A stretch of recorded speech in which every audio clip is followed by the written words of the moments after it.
Hello दोस्तों, मैं जयकांत सैनी स्वागत करता हूं आपके अपने चैनल भारत IQ में। हम डिस्कस करें राजस्थान पत्रिका न्यूज़पेपर एंड दैनिक भास्कर 15 जनवरी। तो बने रहिए इस वीडियो में साथ तक। There is lot to know and lot to discuss. तो आइए शुरू करते हैं आज का डिस्कशन। पेज नंबर पर बात की जा रही है कि बजट इस बार 1 फरवरी को ही पेश होगा। इसमें कोई देरी कोई ढिलाई नहीं की जाएगी। तो 29 जनवरी से बजट सत्र स्टार्ट हो जाएगा। यहाँ पे ये भी आपको आइडिया होना चाहिए। आपको पता है 3 सेशन होते हैं। मानसून सेशन होता है, एक मानसून सत्र जिसे बोलते हैं, एक होता है आपका विंटर सत्र होता है, एक होता है बजट सत्र। ये तीनों ही इंपॉर्टेंट सत्र हैं। 3 सत्र बहुत ही इंपॉर्टेंट हैं जो कि प्रति वर्ष देखे जाते हैं। तो ये अब बजट सत्र स्टार्ट होगा 29 जनवरी से। तो यहाँ पर उसके बाद फिर आपको पता है 1 फरवरी को बजट पेश होगा और उससे पहले पेश होता है इकोनॉमिक सर्वे। बहुत ही इंपॉर्टेंट डॉक्यूमेंट होता है, आर्थिक सर्वेक्षण। तो उसमें कई सारी इंपॉर्टेंट चीज़ें होती हैं जो कि एग्जाम्स में पूछी जाती हैं, हमारे एग्जाम के लिए बहुत ही इंपॉर्टेंट रहती हैं। तो देखते हैं कि इस बजट में क्या नया आएगा और क्या चीज़ें रहेंगी आगे। तो आप अपनी निगाहें बनाए रखिएगा बजट के संबंध में, क्योंकि इंपॉर्टेंट चीज़ें होती हैं। बजट एक बहुत ही इंपॉर्टेंट डॉक्यूमेंट होता है भारत का। तो देखेंगे आने वाले समय पे, इसके बारे में चर्चा भी करेंगे हम लोग। यहाँ पे है, ये पेज नंबर पर बात की जा रही है। देश की पहली एयर टैक्सी शुरू की गई है। एयर टैक्सी ये कहाँ से शुरू की गई है आप देखिए। देश की पहली एयर टैक्सी मनोहर लाल खट्टर साहब, जो कि हरियाणा के चीफ मिनिस्टर हैं, इन्होंने इसको आप कह सकते हैं इनॉग्रेट किया है, झंडा दिखाया है, झंडी दिखाई है, जो भी है। तो ये शुरू की है चंडीगढ़ से हिसार के लिए। ये इंपॉर्टेंट फैक्ट है, चंडीगढ़ से हिसार के लिए स्टार्ट की है देश की पहली एयर टैक्सी। इसे उड़ान स्कीम के तहत शुरू किया गया है। उड़ान आपने देखा होगा, UDAN, इसका मतलब है उड़े देश का आम नागरिक। यानी कि इसके तहत ऐसी व्यवस्थाएं की गई थी कि आम नागरिक जो है वो भी एयर जो सुविधा है, मतलब कि एयर ट्रैवल जो है उसका लाभ ले सके। तो यहाँ पे ऐसा भी किया गया था कि तकरीबन 2500 रुपये उसके लिए टिकट भी रखा गया था, एक जो कि 1 घंटे की कुछ इस तरीके की फ़्लाइट थी, मतलब जो जितनी दूरी की फ़्लाइट थी।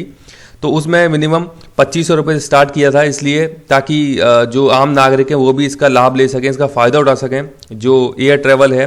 तो इसीलिए उड़ान स्कीम स्टार्ट की गई थी।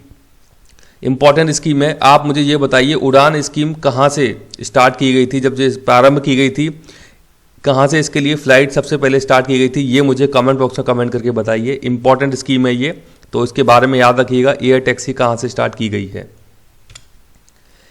ये बात की जा रही है ख्वाजा मोइनुद्दीन चिश्ती, अजमेर में है ख्वाजा मोइनुद्दीन चिश्ती साहब। तो इनका 809वां उर्स लगेगा, ये याद रखिएगा, ईयर 809वां उर्स। तो ये डायरेक्टली पूछा जा सकता है फैक्ट कि कौन सा उर्स इस बार लगेगा। तो ये लगेगा 809वां उर्स 8 फरवरी को। और किस महीने में लगेगा, तो महीने का नाम भी पूछा जा सकता है। रजब का महीना होता है ये, जिसके तहत कि ये उर्स लगता है अजमेर के अंदर प्रति वर्ष। अब मुझे ये बता दीजिए आप कमेंट बॉक्स में कि ख्वाजा मोइनुद्दीन चिश्ती साहब ये किस देश से भारत में आए थे और किस शासक के समय ये भारत आए थे। इंपॉर्टेंट फैक्ट है, ये पूछा गया एग्जाम में। तो ये मुझे आप कमेंट बॉक्स में कमेंट करके बताइए। ये बात की जा रही है, एक एडिटोरियल है, मानवेंद्र सिंह जी के द्वारा लिखा गया है। पूर्व कांग्रेस के नेता और सांसद भी रह चुके हैं मानवेंद्र सिंह जी। तो यहाँ पे ये बता रहे हैं कि कांग्रेस जो आर्मी के अंदर, आपने छावनियों का नाम सुना होगा, आर्मी के अंदर छावनियाँ होती हैं जिनको हम कैंटोनमेंट एरिया बोलते हैं। तो यहाँ पे बता रहे हैं कि देश के अंदर तकरीबन 60 से ज़्यादा कैंटोनमेंट एरियाज हैं, छावनी हैं। अब PM साहब ने सैन्य छावनी जो है, मतलब कि जो कैंटोनमेंट एरिया हैं, उनके CEO से सुझाव मांगे हैं कि क्यों ना, मतलब उनकी क्या राय है यदि हम छावनियों को ख़त्म कर दें। यानी कि PM मोदी कह रहे हैं कि यदि हम कैंटोनमेंट को ख़त्म कर दें तो इसको लेकर क्या राय है उन कैंटोनमेंट के CEO मतलब जो कार्यकारी अध्यक्ष होते हैं, वहाँ पे कार्यकारी मुखिया होते हैं उन कैंटोनमेंट एरियाज़ के। तो उनसे पूछ रहे हैं कि क्यों ना इनको ख़त्म कर दिया जाए, तो उसके क्या नेगेटिव क्या पॉजिटिव रहेंगे। तो ऐसी राय मांगी जा रही है PM कार्यालय की तरफ से। तो राजस्थान के अंदर इंपॉर्टेंट एरियाज़ हैं, 3 इंपॉर्टेंट छावनी हैं। ये है अजमेर, नसीराबाद और जयपुर के अंदर। बड़ी छावनी है ये राजस्थान के अंदर, तीनों के तीनों। इनके बारे में आपको आइडिया होना चाहिए। आप समझ सकते हैं कि जो भी मतलब एक जो आर्मी के अंदर या फौज के अंदर जो भी व्यक्ति होता है, तो वो अपने परिवार को यहाँ कैंटोनमेंट में सुरक्षित महसूस करवाता है। मतलब अगर सपोज कीजिए कि आप आर्मी के अंदर हैं आप, और आपको भेज दिया जाता है करगिल हिल पर, तो आप यहाँ पे अपनी सेवाएं दे रहे हैं करगिल हिल के अंदर, और आपकी फैमिली इन कैंटोनमेंट एरियाज़ के अंदर सेफ रहती है। आपको ये पता है कि कैंटोनमेंट एरिया के अंदर मेरी फैमिली सेफ है पूरी तरीके से, वो तो ये एक बहुत ही महत्वपूर्ण भूमिका निभाते हैं कैंटोनमेंट एरिया जो हैं, और इनको यहाँ पे सुझाव मांगे जा रहे हैं कि ख़त्म करने की बात इनको की जा रही है।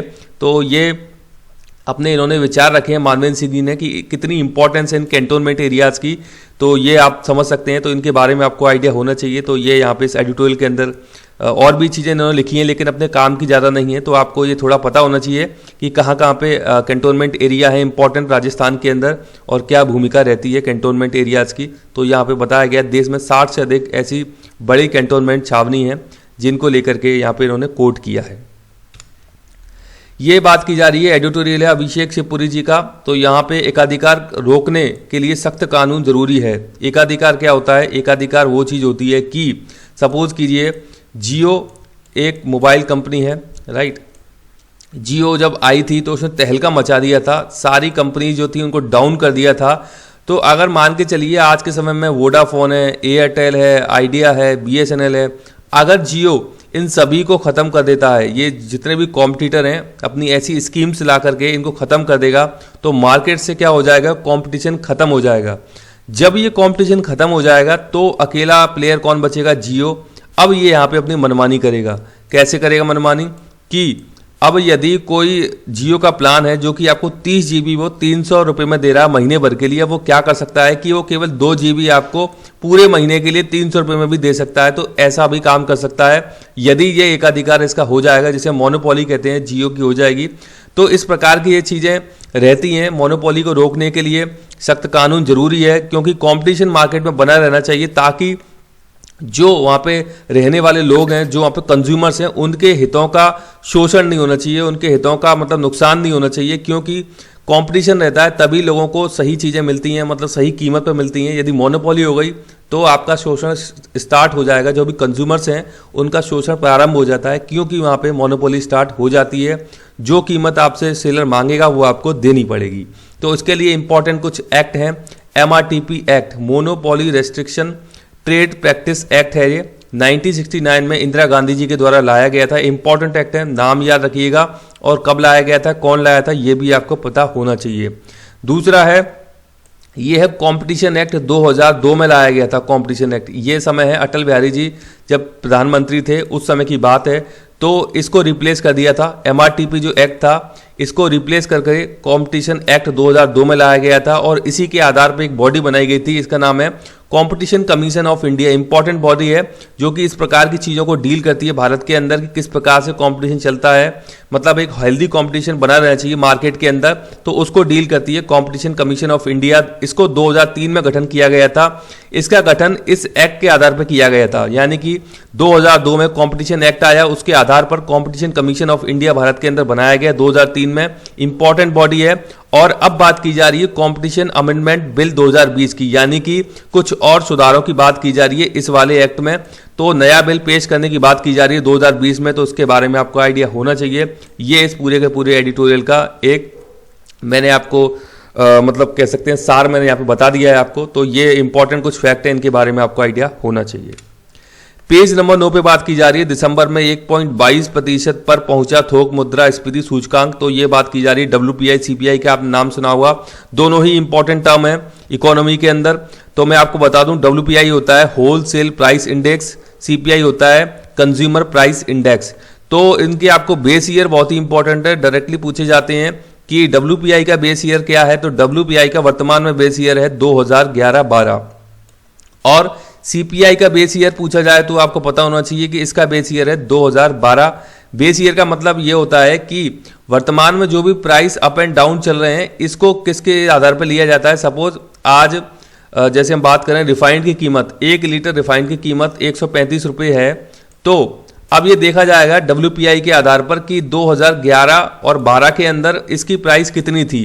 अब ये प्राइस के आधार पर इसको इंटू 100 से करके इसका परसेंटेज निकाला जाएगा कि कितना इसमें इंक्रीज हो गया है। तो इस प्रकार से ये बेस ईयर का इसमें इस्तेमाल होता है। एक और इम्पॉर्टेंट है बेस ईयर CPI IW, यानी कि इंडस्ट्रियल वर्कर का। ये इंपॉर्टेंट है क्योंकि इसमें रिसेंट चेंजेज हुए थे, तो इसके बारे में आपको आइडिया होना चाहिए। Base year of CPI IW यानी कि consumer price index industrial worker का बेस ईयर 2016 है। इंपॉर्टेंट है, याद जरूर रखिएगा, पूछा जा सकता है आने वाले एग्जाम्स के अंदर। पेज नंबर 10 पे बात की जा रही है, ये बात की जा रही है 5 राज्यों में चुनावों की घोषणा फरवरी में संभव है। ये 5 राज्यों के नाम आपको पता होना चाहिए क्योंकि अब इनको लेकर के बहुत ज़्यादा चर्चाएं, बहुत ज़्यादा डिस्कशन रहेंगे और इन राज्यों के आपको सीएम के बारे में और राज्यपाल के बारे में हमेशा आपको अवेयर रहना चाहिए क्योंकि यहाँ से प्रश्न बनने की प्रबल संभावनाएं होती हैं क्योंकि बहुत ज़्यादा उठापटक इन राज्यों में देखने को मिलेगी। ये राज्य कौन से हैं? पश्चिम बंगाल, तमिलनाडु, असम, केरल और पुडुचेरी।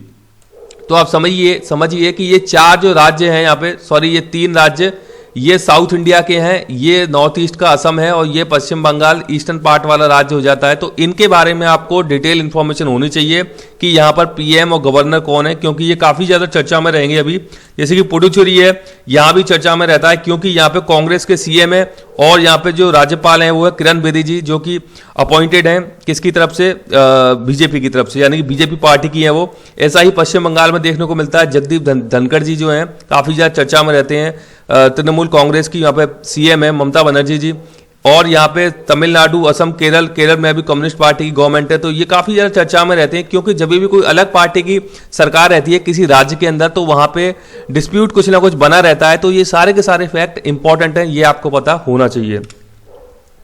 पेज नंबर 10 से बात की जा रही है जल्लीकट्टू की। जल्लीकट्टू तमिलनाडु मनाया जाने वाला फेस्टिवल है, बहुत ही इंपॉर्टेंट एक फेस्टिवल है जल्लीकट्टू। कुछ 2-3 साल पहले बहुत ज्यादा चर्चा में रहा था। यहाँ पे एक बैल है, यहाँ पे इसका नाम है कंबाला। तो कंबाला की दौड़ होती है जल्लीकट्टू के अंदर। इसको लेकर के काफी ज्यादा चर्चाएं रही थी पिछले 2-3 सालों में। तो इसके बारे में आपको आइडिया होना चाहिए कि जल्लीकट्टू फेस्टिवल है जो कहाँ पे होता है? तमिलनाडु के अंदर होता है जल्लीकट्टू फेस्टिवल। यहाँ पे बैलों की पूरी एक दौड़ होती है जिसके अंदर कुछ इंसानों की जान भी चली जाती है। पर ये इनका कुछ धार्मिक एक फेस्टिवल है जो कि पुराने समय से जुड़ा हुआ है। तो बहुत ज़्यादा मान्यताएं हैं इनकी जल्लीकट्टू फेस्टिवल को लेकर के। इस पर रोक लगाने की बात भी की गई थी पिछले कुछ सालों में, लेकिन अभी भी ये कायम है। तो यहाँ पे राहुल गांधी पहुंचे हैं इस फेस्टिवल के अंदर। तो ये इंपॉर्टेंट फेस्टिवल है, तो इसके बारे में आपको आइडिया होना चाहिए। अब हम बात करते हैं पेज नंबर 10 पे बात की जा रही है यूएसए। बात काफी ज्यादा चर्चा में इस समय पे। तो यूएसए में प्रेसिडेंट जो है डोनाल्ड ट्रंप, उनको हटाए जाने को लेकर, यानी कि उन पर महाभियोग को लेकर के निचले सदन में 232 वोट से पारित हुआ है प्रस्ताव। निचला सदन कौन सा है? हाउस ऑफ कॉमन जिसको हम बोलते हैं। कांग्रेस वहां पे संसद है वहां की, और उसमें 2 सदन है, एक है सीनेट, एक है सीनेट को बोलते हैं अपर सदन, जैसे कि राज्यसभा है उसी प्रकार निचला सदन है हाउस ऑफ कॉमन्स। तो वहां पे लोअर जो सदन है वहां पे यूएसए के अंदर, तो वहां पे ये प्रस्ताव पारित हो गया है महाभियोग को लेकर के। तो देखा जाएगा कि राष्ट्रपति पद को लेकर क्या होगा अभी, कि राष्ट्रपति खुद हटेंगे या हटाए जाएंगे। ये अभी डिपेंड करता है कि दूसरा सदन इसमें लेकर के क्या रणनीति रहती है, क्या सपोर्ट मिलती है महाभियोग को लेकर के। तो सारे के सारे फैक्ट इंपॉर्टेंट है, इसके बारे में आपको आइडिया होना चाहिए। ये दैनिक भास्कर की न्यूज है, इंपॉर्टेंट न्यूज है। यहां पे बात की गई है एक केंद्र सरकार की योजना है, इंपॉर्टेंट योजना है। मतलब जो आम इंसान है, जो गरीब इंसान है, उनको लेकर के योजना ये। तो इसका नाम है आयुष्मान भारत योजना। बेहद ही इंपॉर्टेंट योजना 2018 में शुरू की गई थी। आयुष्मान भारत योजना एक बहुत ही महत्वाकांक्षी योजना है भारत सरकार की। तो अब क्या किया है, इस योजना को राजस्थान में लागू किया है, लेकिन किस नाम से किया है ये इंपॉर्टेंट है। तो इसका नाम रखा गया है आयुष्मान भारत, ये तो सेम है। उसके बाद महात्मा गांधी राजस्थान स्वास्थ्य बीमा योजना, इसको पूरा नाम अभी दे दिया गया है। तो उसका नाम आप याद रखिएगा, आयुष्मान भारत महात्मा गांधी राजस्थान स्वास्थ्य बीमा योजना, इसको नाम दिया गया है। इसका पहला चरण राजस्थान में 26 जनवरी 2021 से शुरू हो जाएगा।